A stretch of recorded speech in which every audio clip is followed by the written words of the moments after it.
Today I wanted to look at the 4 times or the 4 life events when autism is more likely to be picked up in women and girls.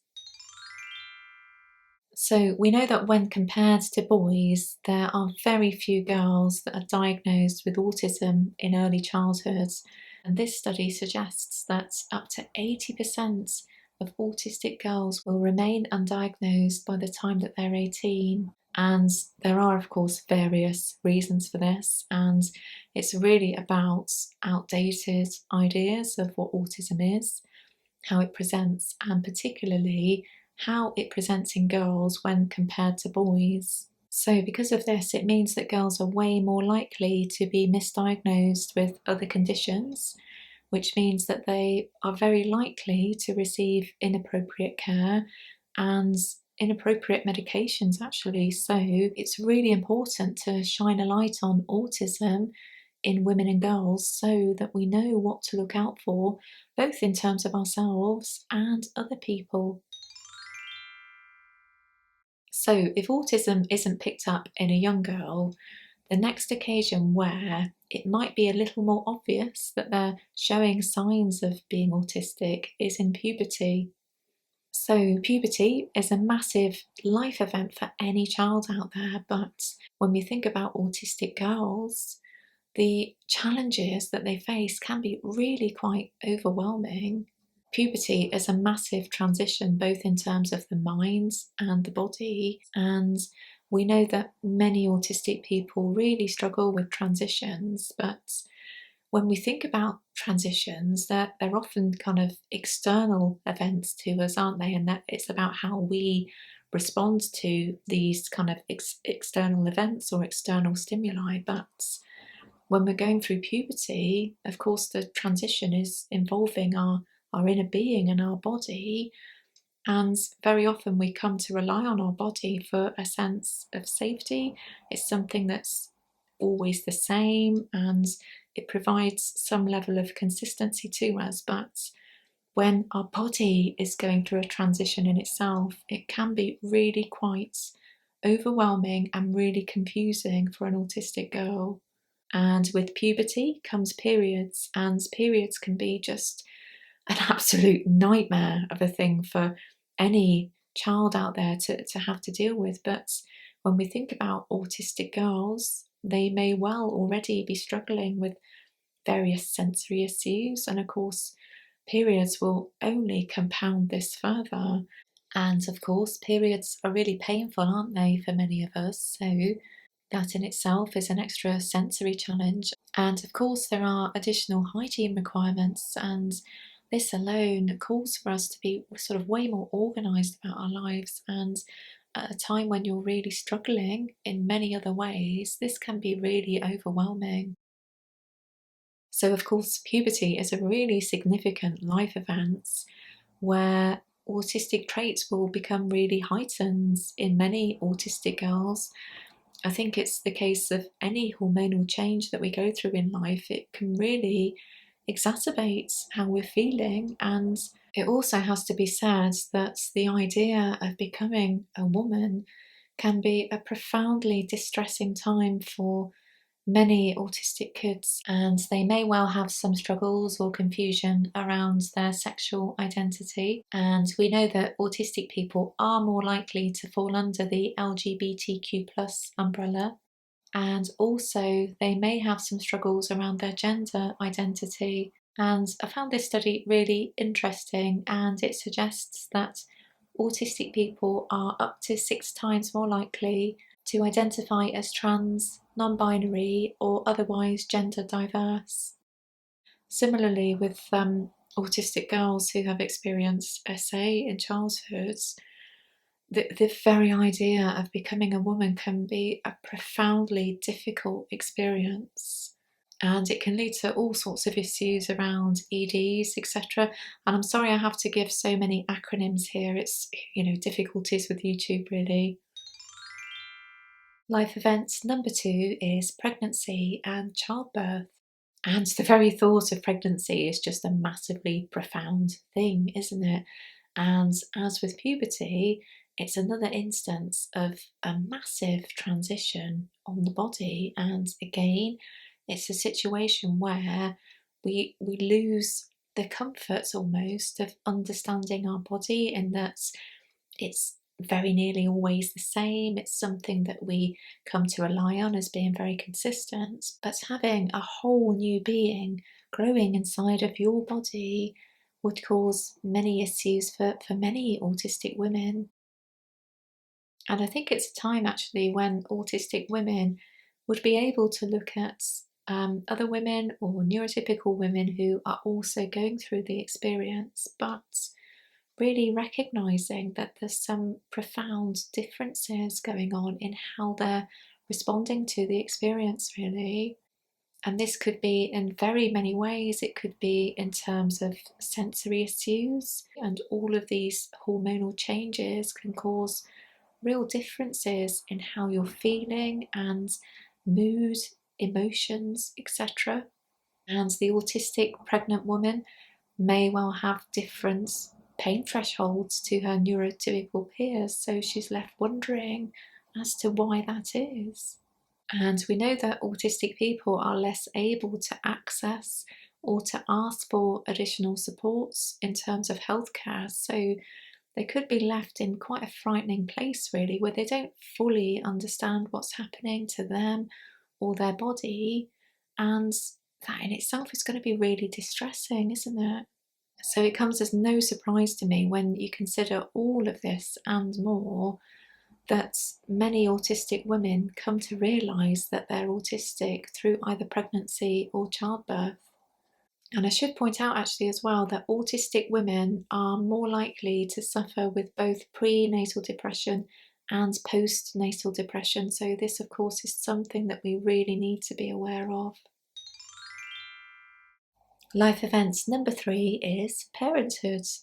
And this follows on really well from pregnancy and childbirth, doesn't it? But I wanted to ensure it had its own space today because I think it's really important to include.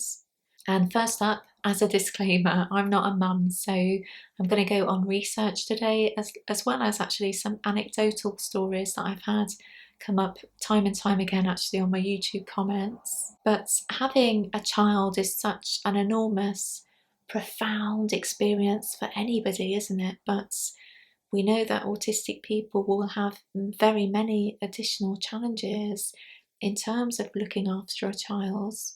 And autistic people will, in very many cases, really struggle in terms of the additional caregiving needs and requirements of looking after a little one, because we know it's really difficult at times just to look after ourselves as autistic people, isn't it? And the thoughts of having almost to double that in order to look after a little one and to be responsible for all of their needs can be immensely challenging for autistic people. And when we think about just even sensory issues, many of us have issues with touch.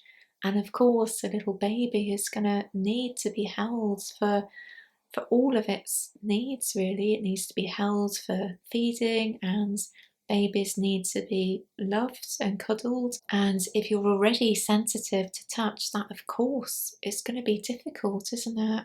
Autistic people also have real difficulties when it comes to advocating for themselves.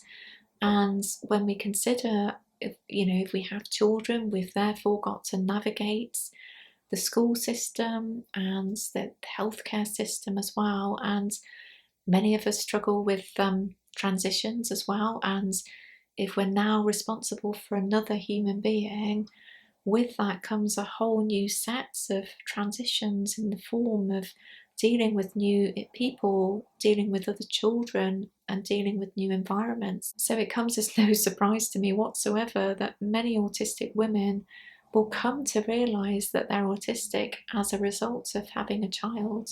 And also, I think this is really important to include because I've seen this scenario pop up time and time again in my YouTube channel, but many autistic women will realise they're autistic as a result of having an autistic child, and they'll see their child go through autism assessments and At the same time, they're having a light bulb moment because they're thinking, I can really relate to what my child's saying, I can really relate to their experiences.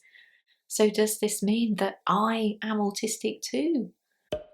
Also, I do need to state here, because it is important, that even with the additional challenges that many autistic mothers have, evidence suggests that they are highly resilient and are able to overcome their own difficulties to ensure that their child's needs are fully met.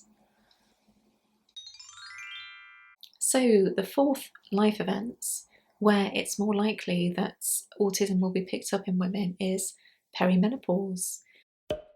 And well done, incidentally, if you've realised that they're all P words today.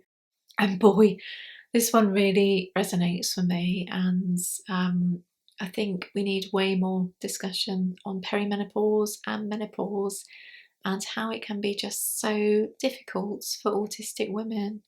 For me personally, I started having symptoms of perimenopause when I was 40, and that was 10 years ago. And I'm still going through the process, and it's still really tough. And in many ways, it's the reason why I found out I was autistic, because I just found life really difficult, and many of my autistic traits just really ramped up, and they really revealed themselves to the point where I just couldn't ignore them anymore. I just had to research what was happening to me and my body and my mind, and I finally came to the conclusion that it was autism. So, like the other examples given today, or certainly two of the other examples, perimenopause and menopause is just an enormous transition on the body and on the mind, and another hormonal change that is just a massive undertaking for us to go through. Like, for instance, in terms of my own kind of sensory issues, which I've had throughout my whole life, they became really amplified as a result of perimenopause. And for instance, my noise sensitivity is really sensitive now, and I just cannot bear noise from other people. And also executive function, or lack of executive function, and brain fog were just kind of, and still are actually, just part and parcel of the perimenopausal experience, really. And of course, neurotypical women can have an absolutely hellish time in perimenopause and menopause as well. But certainly we can see evidence of how autistic women can have very many sort of additional challenges, really.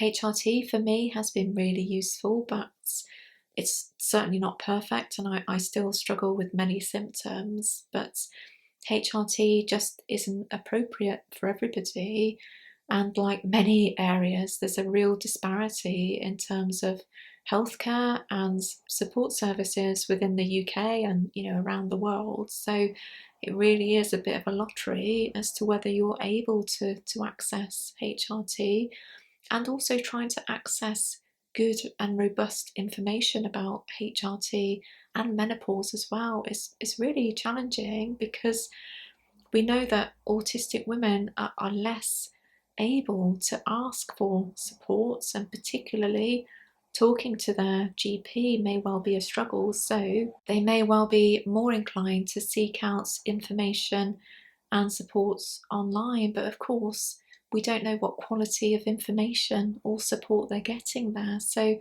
it really is, yeah, a really precarious area actually. Also, autistic women are less able to tap into kind of support networks such as friends and families, and I mean this throughout all of the topics covered in today's video. We just don't have the same level of, or access to the same level of information as many of our neurotypical peers, really, and that in itself, is going to cause problems. So there we have it, the 4 life events where autism is more likely to be picked up in women and girls. And in many ways it makes me feel really sad, because it's almost like we have to wait for our traits or our symptoms to become way more pronounced so that either we or other people notice them more, which will enable us then to, look into autism and maybe seeking a diagnosis if that's appropriate for us. But yeah, it's a tricky old road for autistic women and girls, isn't it? I'd love to know when you found out about your autism. Was it something that was picked up in childhood, or was it something that you had to wait to discover about yourself? Perhaps it was through one of the life events that we discussed today. I'd be really interested to hear which one. So thank you very much for watching. I hope you enjoyed it. Give it a like if you got this far, and I'll see you again soon.